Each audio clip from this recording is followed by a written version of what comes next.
Here are the 6 ways that men compete in the dating market. I'm going to briefly talk through the first 5 and really want to focus on the last one because I think that is the most problematic right now. Okay, let's get to it. Number 1, self-improvement. Improving yourself is the most straightforward and the most efficient way of increasing your value in the dating market because not only you're attracting women, but you're also improving the quality of your life. You can improve your status, make more money, you can go to the gym, get in good shape, you can develop different hobbies, read articles, read books, try to be smarter, improve your communication skills. All of these will increase your value as a person and they will help you compete in the dating market. It sounds really simple, but it's not easy because self-improvement can take a very long time. And I think this is one of the reasons why most men don't want to put in the work. So they choose to compete in other ways. For example, degrading your competition. This is essentially trash talking about other women. The goal here is to convince all the other men that she is no good. So no one would want to pursue her.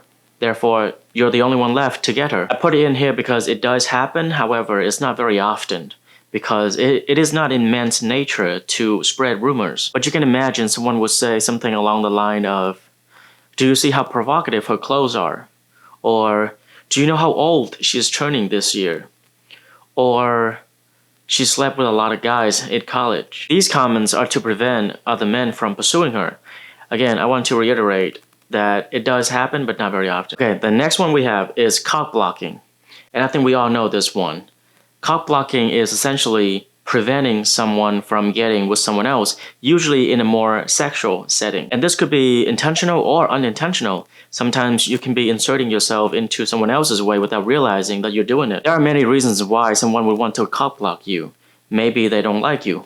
Maybe they are jealous of you. Maybe they have low self-esteem. Maybe they don't think they can get that girl, so they don't want anyone else to get the girl either. Or it could be that you guys like the same girl and he cock blocks you to make you look bad, to essentially ruin your chance with her. Now personally, I learned about cock blocking the hard way. In high school, I used to be really into this girl in my Japanese class. So I told my friends that I was gonna ask her out by the end of the day. Sure enough, they went behind my back and talked to her. And, by the time I asked her out, before I could even say anything, she went, "Oh, you're the guy that everybody was talking about." I was like, "Who? Who talked to you?" And of course, she rejected me. Now I know that it's always best to keep things to myself. If you start telling your friends about who you're dating or who you're interested in, especially if they know the girl, chances are they're gonna talk to her. So if you don't want things to get back to your girl, it is in your best interest to keep your mouth shut. Especially if they have no idea what the hell they're doing, right? Just don't say anything. If they ask, just say, "I don't kiss and tell." That's it. That's all you gotta say. "I don't kiss and tell." And it's none of their fucking business, right? Don't expect your friends to help you either. If anything, they're just gonna cock block you. Alright, the next strategy is to remove the need for competition. This strategy focuses on the woman. The goal here is to remove her from the dating market so that other men do not have access to her. This can be achieved by entering into a committed relationship or even a marriage. Now, if a man stays with a woman, then he doesn't have to compete. However, if he decides to cheat, this is what I call advanced cock blocking.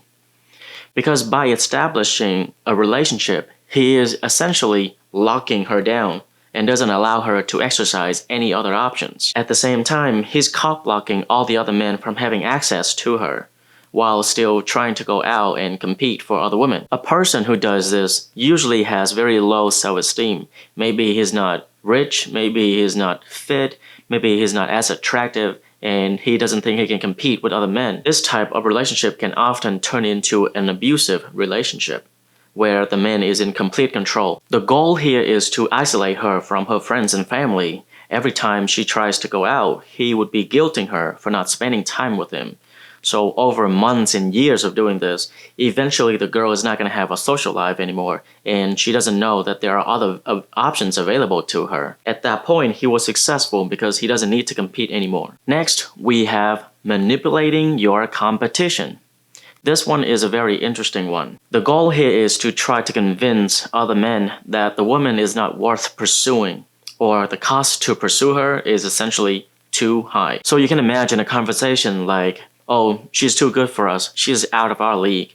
A woman like her would never go for someone like us." Even better, you can tell other men that she is a lawyer, a doctor, or a businesswoman. This is very effective because most men are intimidated by women of status. Oftentimes, they won't bother chasing after these women because they know that these women have very high standards, and it would make sense that it would take a lot of time and effort to pursue them. Another example of convincing other men to stop pursuing women is the MGTOW movement. For those of you who don't know what this is, MGTOW stands for Men Going Their Own Way. The idea here is that they believe that in today's society, women's values are extremely inflated and women are overpricing themselves in the dating market. So by understanding their nature, they believe that women are just not worth pursuing anymore. So when you see these guys talking to each other, they're essentially spreading the information as to how and why women are overpricing themselves in the dating market. They're trying to convince other men to make the same decisions they have, to drop out of the dating market or stop entering into a serious relationship. From my understanding, this is what the MGTOW movement has been trying to promote. However, you can never be too sure of what happens behind closed doors. They can convince other men to drop out of the dating market while they themselves still continue to date. That's one way to compete. You can also argue that if the MGTOW movement was successful in convincing enough men to drop out of the dating market, women as a whole would not receive as much attention anymore, and they are forced to reprice themselves to a more reasonable standard. Then, men can re-enter the dating pool and trying to find a long-term partner. However, I personally don't see this happening because men also undercut their competition. In order to fully understand my point, you first need to understand dating currency. I made an entire video about this. I'm going to link it over here. You should definitely check it out. But essentially, women are in control of sex and men are in control of commitment. Both parties can set the price for what they have to offer. Women can say, in order for you to sleep with me, you need to do this, this, and this, or you must have this, this, and this. Typically, it involves some sort of commitment or relationship. On the other hand, men have the ultimate control when it comes to commitment, so they can also set their price on their commitment. Typically, it's respect, support, and a healthy sex life. So what happens when someone undercuts their competition? A guy might say he's not going to commit to any woman unless she is willing to sleep with him. But what if he's not getting any attention? For example, what if he is too ugly? What if he is too fat, overweight? Or what if he is socially awkward? Then it's just a matter of time before he drops his standards and start offering commitment to women without expecting anything in return. I'm talking about simping. Now, if you don't know, a simp is a man who offers his commitment very easily. He gives away his money to women. He does favors for a woman with the hope that he's going to be rewarded with sex. Perhaps it's not obvious for these guys, but you can buy a woman's affection. So giving her money, gifts, and doing her favors, this is not going to make her fall for you. If anything, she's going to think of you as someone who is easy to exploit. And the height of simping is to give your money away to some girl anonymously on the internet. Some cam girl, some Twitch streamer, OnlyFans, hoping that the money you sent her anonymously on the internet is somehow gonna create some real romantic results. You see, at a surface level, it seems like these guys are just making their own choices, right? It's their money, they do whatever they want, and it doesn't really affect anyone else. But in reality, their actions have a huge impact on all the other men, because by giving away your resources, you are essentially reducing the values of what other men have to offer. You see, it would be really ideal for all men across the board to keep the price of commitment really high, because you want women to work for your commitment. But if there's some guy out there offering commitment and resources for free, that directly undermines all the other men's effort of keeping the value of commitment really high. That one individual is acting for his own selfish interest. He doesn't care about anyone else. Maybe because he's never going to be as attractive as other men. He can't really compete on an equal playing field, so he competes another way, by offering free commitment and resources. This is the reason why whenever you see a bunch of guys teasing one of their friends because he's too whipped or he spends too much time with his girlfriend or he always does whatever his girlfriend tells him to do. Underneath all those jokes is a very real frustration because his actions are detrimental to all of them. So they call him a bitch, a wuss, a pussy, or whatever that implies that he's not a real man. As a final thought, I want to say this. We all have a desire for companionship. As a man, you want to be with a beautiful woman, which is completely normal because it is built into your biology.